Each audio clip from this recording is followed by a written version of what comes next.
મિત્રો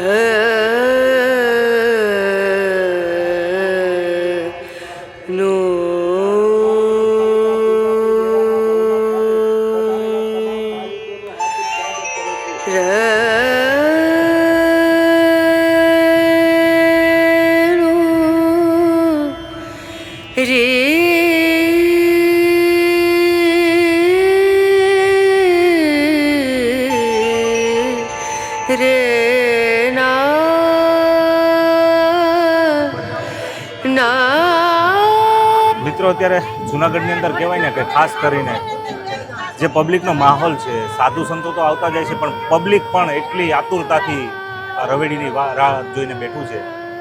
આપ સ્ક્રીન ઉપર જોઈ રહ્યા છો તેવી રીતે સંતો મહંતો પણ આવે છે અને સાથોસાથ પબ્લિક અગાઉ પોતાની જગ્યા કરીને સારી એવી જગ્યા ગોતીને સ્વેચ્છાએ બધા બેસી ગયા છે અને ખરેખર આ માહોલ ભક્તિમય માહોલ છે. અને આજના દિવસે ખાસ કરીને આધ્યાત્મ જગતની સાથે સાથે રાજકીય જગતની પણ અનેક મોટી હસ્તીઓ આજે જૂનાગઢની અંદર છે. અને એમ કહેવાય કે શ્રદ્ધાનો જે વિષય હોય ત્યાં પુરાવાની કોઈ જરૂર ન હોય, બસ બધા શિવ તત્વને પામવા માટે આજે જે કોઈ લોકો આવ્યા છે અને બધાનો વિશ્વાસ એવો છે કે કોઈના કોઈ સ્વરૂપમાં ભગવાનની પ્રાપ્તિ થઈ જાય, ભગવાનના દર્શન થઈ જાય. બસ એવા ભાવથી આપ સ્ક્રીન ઉપર જોઈ રહ્યા છો, જ્યાં અત્ર તત્ર સર્વત્ર બધે જ તમને પબ્લિક દેખાશે. તો મિત્રો આપ સ્ક્રીન ઉપર નિહાળી રહ્યા છો તે રીતે મહાશિવરાત્રિનો જે પર્વ ચાલુ થયો છે અને કહેવાય છે કે ભક્તોનો ઘોડાપુર અત્યારે જૂનાગઢની અંદર ગિરનારની તળેટીની અંદર અને ભગવાન ભવનાથના કોળે જે અત્યારે આપ જોઈ રહ્યા છો. અને પોલીસ અને પ્રશાસન દ્વારા પણ ખૂબ સરસ એવો બંદોબસ્ત કરવામાં આવ્યો છે અને સાથે સાથે પબ્લિક પણ એટલી અવેરનેસથી જે કામ કરી રહ્યું છે તે સરાહનીય બાબત છે. અને ખાસ કરીને કહેવાય તો જૂનાગઢની જે લોકલ પબ્લિક છે તે પણ આવનાર યાત્રિકોને ખૂબ સહાય કરે છે. અને કહેવાય જો આપ જોઈ રહ્યા છો કે ગુજરાતના ગૃહમંત્રી હર્ષભાઈ સંઘવીનો કાફલો અત્યારે છે. હર્ષભાઈ સંઘવી અત્યારે રૂટ છે રવેડીનો ત્યાંથી ઓબ્ઝર્વેશન માટે નીકળ્યા છે અને સાથે સાધુ સંતો પણ છે. અને કહેવાય ને કે ભાઈ રાજકીય જગત હોય કે આધ્યાત્મિક જગત હોય કે સંસારિક જગત હોય, કોઈ પણ વ્યક્તિ શિવની તત્વને પામવા માટે આજે જૂનાગઢની યાત્રાએ જે લોકો આવ્યા છે અને આખું વાતાવરણ શિવમય જે બન્યું છે, ખરેખર ખૂબ મજા આવે છે. આજે જૂનાગઢની કાંઈ કલ્પના કરી શકીએ એવા અમારી પાસે શબ્દો નથી, પણ છતાં ખૂબ મહેનતથી અને અથાગ પ્રયાસથી અમે આ દૃશ્ય તમારા સુધી પહોંચાડવાનો પ્રયાસ કરીએ છીએ. તો બની રહેજો. કાલનો આજે સાંજનો કહેવાય ને કે ભાઈ જે રવેડીનો ટાઈમ થશે અને તે યાત્રા પણ અમે તમને બતાવવાના છીએ. જય સિયારામ, જય સનાતન ધર્મ. તો મિત્રો અત્યારે અમે ભવનાથ કહેવાય ને ભવનાથ મંદિરની એક્ઝેક્ટ રાઈટ સાઈડની અંદર અનસુયા આશ્રમ છે તેની અગાસી ઉપર પ્રખ્યાત શિવકથાકાર સુનિલગીરી બાપુ મારી સાથે છે અને જે આ રવેટીનો રૂટ છે ત્યાં અમે બેઠા છીએ. અને બાપુ ખાસ કરીને મને આ રવેટીની જે યાત્રા નીકળે છે તેમના વિશેની મને બેઝિક કંઈક માહિતી આપો. પ્રકાશભાઈ, એમાં તો એવું છે કે આ જે રવેટી છે ને એ સંન્યાસીઓની છે અને આપણે રહ્યા સંસારી. એટલે આપણને આમાં બહુ કંઈ ખબર ન પડે, પરંતુ ઉપરછલ્લી માહિતીમાં હું તમને એટલું કહી શકું કે આપણામાં જે અલગ અલગ મઢીઓ, 13 મઢી, 14 મઢી, એવી રીતના જુદી જુદી મઢી સંન્યાસીઓમાં સંન્યાસ પરંપરાઓની અંદર હોય છે. અલગ અલગ અખાડાઓ હોય છે, જેમાં અગ્નિ અખાડો, પંચદશ નામ જૂના અખાડા, આવાહન અખાડા, એવી રીતના જુદા જુદા અલગ અલગ અખાડાઓ હોય છે. એ અખાડાઓની અંદર અલગ અલગ પદાધીશો હોય છે. થાણાપતિ છે, મંડલેશ્વર છે, જુદા જુદા પદ હોય છે. તો આ બધાના પદ જે હોય છે એ પદાધીશો હોય છે એ પોતાના અખાડાના મુખ્ય દેવતાઓ હોય છે. જેમ આપણો 10નામ અખાડો છે એના મુખ્ય દેવતા છે ગુરુ દત્તાત્રેય ભગવાન.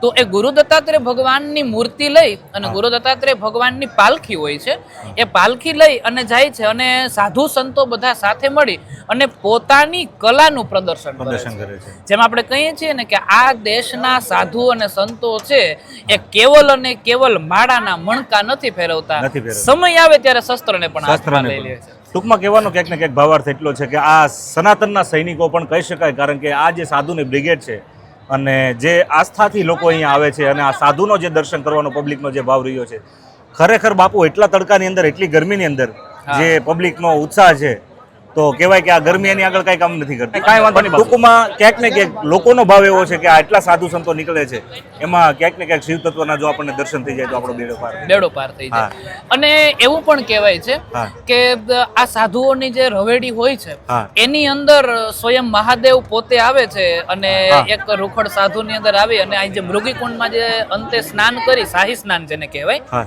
એ સ્નાન કરી અને આ મેળાનો જે છે એને વિરામ આપવામાં આવે છે ફરી આવતી વર્ષે. કારણ કે ધર્મના જે કાર્ય છે ને એ ક્યારેય પૂર્ણ નથી થતા. ઈ અવિરત એની ચાલુ પૂર્ણ હોય. હા અવિરત ચાલુ હોય છે. એટલે એમાં અલ્પ વિરામ આવે અલ્પ છે. વિરામ આવે. એટલે એ શાહી સ્નાન કરી અને એને અલ્પ વિરામ આપી અને પછી આવતા વર્ષે ફરી પાછો, જેમ આપણા સંસારીઓમાં કેમ પેલો દીકરાના લગ્ન હોય ને કેમ ઉત્સવ ઉજવાતો હોય ને એકદમ આનંદ હોય, 100% એમ આ સંન્યાસીઓની અંદર આ જે મહાશિવરાત્રીનો જે પર્વ છે ને એ આમ લગ્ન જેવો પર્વ હોય છે ને એટલા આનંદથી ઉજવતા હોય ને કે એના ચહેરાની જે રોનક હોય ને આખી એકદમ જુદી જ હોય જુદી જ હોય છે. છે. આ 5 દિવસ દરમિયાન અનેકો લાખો સાધુઓ આવે છે અને 5મે દિવસે મૃગી કુંડની અંદર શાહી સ્નાન કર્યા બાદ કોણ ક્યાં વયું જાય છે કઈ ખબર નથી પડતી. એટલે આ એક હકીકતે પરમાત્માની લીલા જ લીલા જ કહેવાય. કહેવાય છે.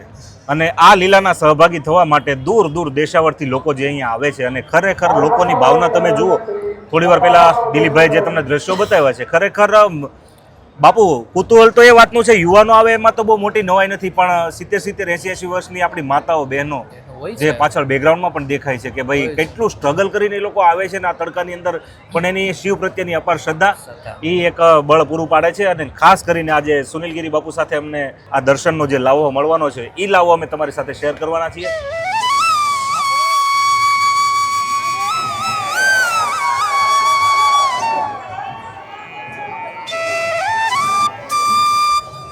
તો મિત્રો આજે શિવરાત્રીનો માહોલ છે. મેં તમને થોડી વાર પહેલાં કીધું એમ દેશ દેશાવરથી માણસો અહીંયા આવ્યું છે અને ભગવાન ભક્તિ કોને કહી શકાય કે કેવો પોતાની અંદર ભાવ હોય. તો અમદાવાદથી બેન ડૉક્ટર પ્રિયાંકીબેન વ્યાસ અમારી સાથે આવ્યા અને અમે વાત કરી એમની સાથે.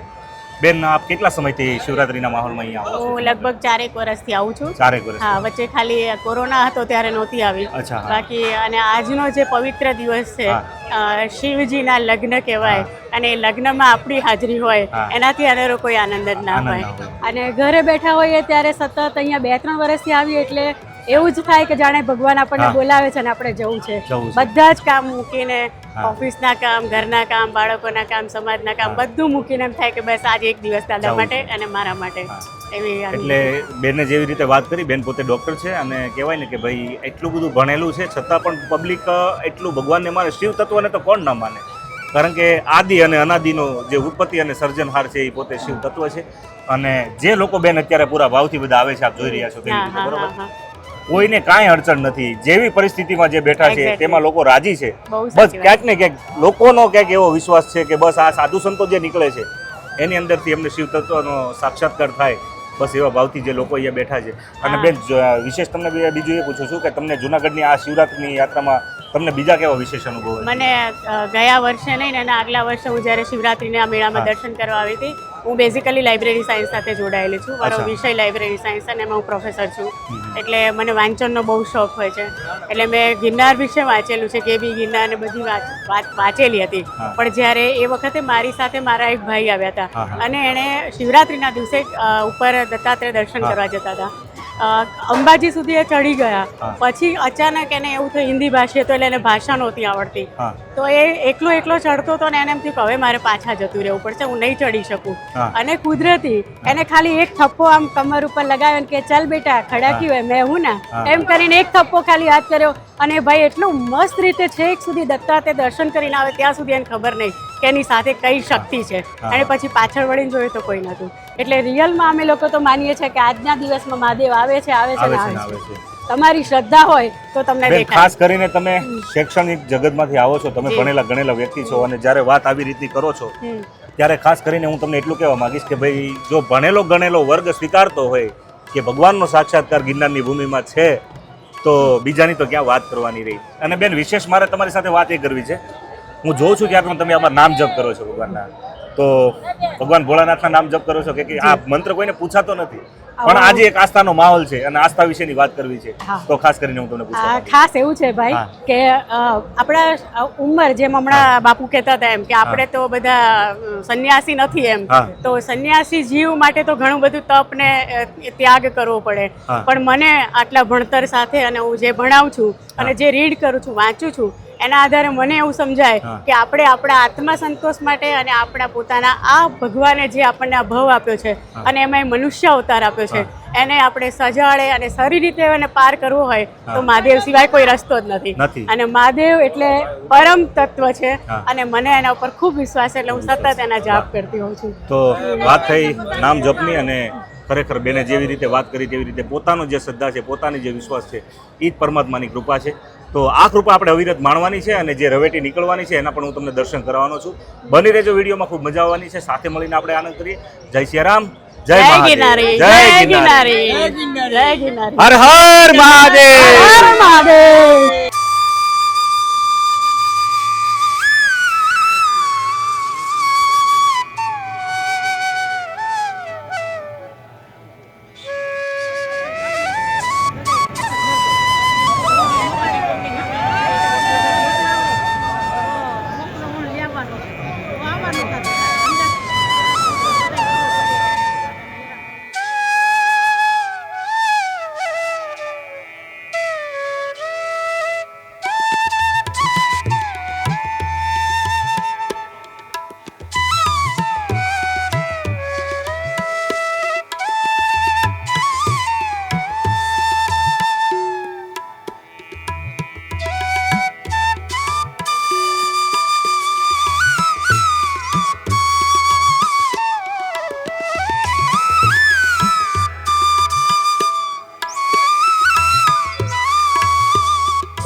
મિત્રો આજે આ માહોલ કેપ્ચર કરવાની સાથે સાથે અમને શિવ ભક્તો સાથે વાત કરવાની પણ એટલી જ મજા આવે છે અને ખરેખર અમે 10 થી 12 કિલોમીટર જેવું રન કર્યું પણ આ થાક અમને લાગતો નથી મયુરભાઈ. ના જરાય નહીં. અને ખાસ કરીને અમદાવાદનું એક ફેમિલી મારી સાથે છે જે મયુરભાઈ અને તેમની ડોટર અત્યારે બંને અમારી સાથે છે અને ખાસ કરીને આ દીકરીને પણ શિવ તત્વ વિશે અપાર શ્રદ્ધા છે અને આ લોકો અહીંયા આવ્યા છે તો આપણે એમની સાથે પણ થોડી વાત કરીએ.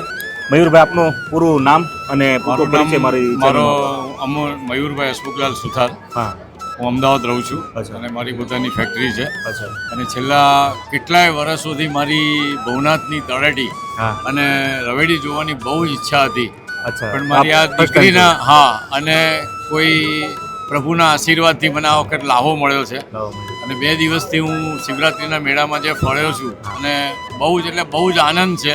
અહીંની વ્યવસ્થા, અહીંની લોકોનો સાથ સહકાર, ભંડારામાં કોઈ જ જાતની તકલીફ વગર બસ રિક્ષાઓની બહુ જ સરસ વ્યવસ્થા મને મળી છે. વાહ, ખૂબ સરસ. અને પ્રભુની ભવનાથ દાદાની એટલી કૃપા છે કે અમને આશીર્વાદ બી મળ્યા, નાગાબા સાધુઓના આશીર્વાદ મળ્યા. અમે સાલ અર્પણ કરી છે લોકોને, હા. દાદાને અમે પિતાંબર અર્પણ કર્યું. આજે અમારું પિતાંબર ચઢેલું છે એટલે એ મોટી પ્રભુની અમને કૃપા કૃપાનો છે, લાવો 100% મળ્યો છે અમને. બસ અને બીજું તમે કીધું એમ મયુરભાઈ કે તમે ફર્સ્ટ ટાઈમ શિવરાત્રી હા, હું ફર્સ્ટ ટાઈમ શિવરાત્રીમાં કેટલા આજે 20 વર્ષ પછી તો આ મારી બહુ માહોલ ઈચ્છા તમને છે. કેવો લાગ્યો અને ખરેખર તમારી જે મનની વાત છે એ માહોલ મારી એટલે એકદમ ભક્તિમય વાતાવરણ છે હા. અને આ ઇન્ડિયાની આપણી ભારતીય સંસ્કૃતિ પ્રમાણે હા. આ આપણા દેશની અંદર આ જે વસ્તુ ઉજવાઈ રહી છે ને એ ખરેખર સનાતન ધર્મ માટે બહુ જ એટલે બહુ જ જબરજસ્ત એનું એ છે. હા. અને સનાતન ધર્મ સદાય આવી રીતે આપણા દેશની અંદર ચાલે અને સનાતન ધર્મનો જય થાય એવી મારી બહુ જ ઈચ્છા છે. વાહ, ખૂબ સરસ. અને મયુરભાઈની દીકરી પણ સાથે છે તો આપણે એમની સાથે પણ વાત કરીએ. બેટા, તારું નામ શું છે? માહિશી. માહી. અને બેટા, તને કેવું લાગ્યું અહીંયા આવીને? મને અહીંયા ખૂબ જ એકદમ એનર્જેટિક હા.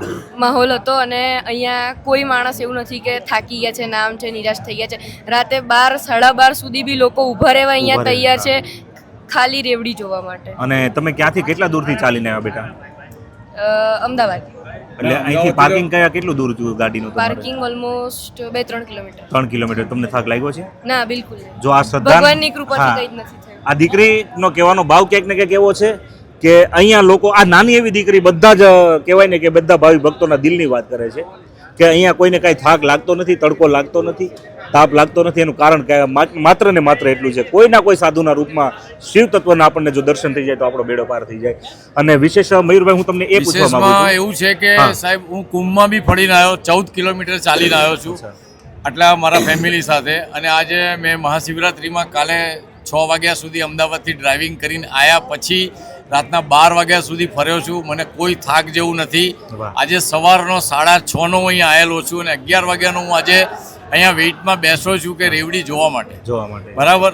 એટલે ખરેખર આની અંદર ભક્તિ અને પરમાત્માની કોઈ કૃપા વગર આ વસ્તુ શક્ય નથી. આજે શરીરમાં થાક નહીં. અમને જે કંઈ ભોજન પ્રસાદ મળ્યો છે એના ઉપર અમે આખો દિવસ અહીંયા બેઠા છીએ, પણ કોઈ પણ જાતની તકલીફ નથી કે જે પ્રભુની ખરેખર એની આપણા ઉપર કોઈ કૃપા છે. અને આવનાર દરેક ભક્તોએ આનંદમાં અમે જોઈ શકીએ છીએ. એટલી અમને ખરેખર ભવનાથ દાદાની લાખ લાખ મહેરબાની છે. અને મહેશ બેટા, તું પહેલી વાર છે જુનાગઢમાં હા, હું શિવરાત્રીમાં? પહેલી વાર. અને કેવો ઉત્સાહ છે તારા મનમાં? બસ ખૂબ જ ઉત્સાહ છે. બેઠા છીએ અમે લોકો હા. કે ત્યાં હમણાં ગાદલા પર બેઠા હતા, ગાદલા લઈને ગયા, નીચે સળિયા પડે તમે સળિયા પર બેસવા તૈયાર છીએ, પણ રવેડી જોઈને નીકળીશું. વાહ, ખૂબ સરસ. અને તારી જેવા જે નાના નાના બાળકો છે એમને તું સનાતન માટે શું સંદેશ આપવા માંગે છે બેટા? એમને સનાતન માટે એવો સંદેશ આપીશ કે તમે જેટલા બી મોડર્ન થાઓ, તમારા સંસ્કૃતિને તમારા કલ્ચરને નહીં ભૂલવાનું, અને નાસ્તિક તો ક્યારેય નહીં થવાનું. ભગવાનમાં ભરોસો રાખવો જ જોઈએ. આ નાની એવી દીકરી ગિરનારની ટોચ જેટલી ઊંચી વાત કરી દીધી. મને ને તમને જો આ શિખામણ જો આ નાની એવી દીકરી આપતી હોય, કારણ કે ભણતર હોય ત્યાં આધ્યાત્મિકતા ન હોય એવું ના હોય. હા, કેમ કે એવી હા. શિક્ષા શ્રાપ છે જે સંસ્કાર ભૂલાઈ જાય. હા, અને પરિવાર સાથે જો આવા સંસ્કારો બાળકોને મળતા હોય અને આવા યાત્રા સ્થાનો ઉપર જો પરિવાર સાથે લોકો અહીંયા આવતા હોય તો ખાસ કરીને એમની અંદર આ સંસ્કારનું સિંચન થાય કેમ ન થાય? પહેલા મને દરેક ફેમિલીને કહું છું કે તમે તમારા બાળકોને તમારી પોતાની દરેક તહેવાર, રથયાત્રા છે, આ બધી જ સંસ્કૃતિથી એને માહોલ એને આપો. હા. અને આપશો તો જ આપણી સંસ્કૃતિ સચવાશે એવું હું કહું છું. કારણ કે પહેલા મને બાળપણમાં એવું થતું કે પપ્પા મને આવી જ જગ્યાએ કેમ લાવે છે, મને આવી જગ્યાએ બહુ કંટાળો આવે છે, પણ પછી હવે હું પપ્પાને ઇન્સિસ્ટ કરું છું કે હવે આવી જ જગ્યાએ જઈએ, કશે બહાર ફરવા નથી જવું. બેટા, તને ખબર નથી તે કેવી મોટી વાત કરી દીધી છે. અને ખરેખર તારી જેવડી જે ઉંમરના છોકરા છે ને એના માટે તું એક વખત, હજી હું તારાથી ધરાતો નથી તારી વાતથી, તો બાળકોને તું શું બીજું આધ્યાત્મિક વિશે તું સંદેશ આપવા માંગે છે? કે તમે સનાતનને સમજો, સનાતન સમજશો તો તમને ભગવાન તમારા જોડે રહેશે. વાહ. ભગવાન કાયમ તમારા જોડે રહેશે. વાહ. કંઈ ના કરો તો ભગવદ્ ગીતા વાંચો, એ તમારા મગજ માટે કોઈ પણ લાઈફનું ડિપ્રેશન હશે બધું જ મટાડી દેશે. વાહ. કોઈ પણ જાતનું દુઃખ ગાયબ કરનાર. તારી ઉંમર કેટલી છે બેટા? 14 વર્ષ. 14 વર્ષની દીકરી જો ભગવદ્ ગીતા માટે વાત કરતી હોય તો મને અત્યાર સુધી એમ થતું હતું કે સનાતન માટે આપણે જાગૃત થવાની જરૂર પડે. ઓલરેડી સનાતન માટે લોકો જાગૃત છે. જો આવડા બાળકો જાગૃત હોય અને એનો પરિવાર એને આ રસ્તે જો લાવતો હોય તો ખરેખર 100 ધન્યવાદ છે એના માતા પિતાને. કે અત્યારે તો કલ્ચર એવું થઈ ગયું છે કે 5 દિવસની રજા હોય તો કોઈ પિકનિક સ્થળે અથવા તો કંઈક પર્યટન આજે સ્થળે. એને અનાજ મોઢામાં નાખ્યું નથી. નિર્જળા શિવરાત્રી ઉપર છે આ છોકરી. અમે ખાધું છે પણ આ છોકરીએ ખાધું નથી આજે. જોયું, હજી એને સવારની નિર્જળા એને આજે શિવરાત્રીનો ઉપવાસ કર્યો છે, છતાં એના મોઢા ઉપર થાક નથી દેખાતો. અને નીચેથી અમારી સાથે વાત કરવા દાદર ચડીને આ પાળી ઠેકીને અહીં અંદર આવવું પડે એવું છે, છતાં પણ એ દીકરી આવી છે અને એનો ભાવ લઈને આવી છે. તો ખરેખર આવા જે ઘરેણા છે ને અને આ જે વિચારો છે ને એ ક્યાંક ને ક્યાંક સનાતનની ઊંચાઈને આપણે કહેવાય ને કે ભાઈ ગગન સુધી બનાવે છે. બસ હવે અમે પણ આતુરતાથી રવેડીની રાહ જોઈ રહ્યા છીએ અને તમને પણ અમે બતાવવા માટે થનગની રહ્યા છીએ, પણ થોડો સમય છે બાકી. તો ચાલો સાથે મળીને આપણે રવેડીનો આનંદ ઉઠાવીએ. હર હર મહાદેવ, હર હર મહાદેવ, જય ગિરનારી, જય ગિરનારી, નમઃ પાર્વતી પતિ હર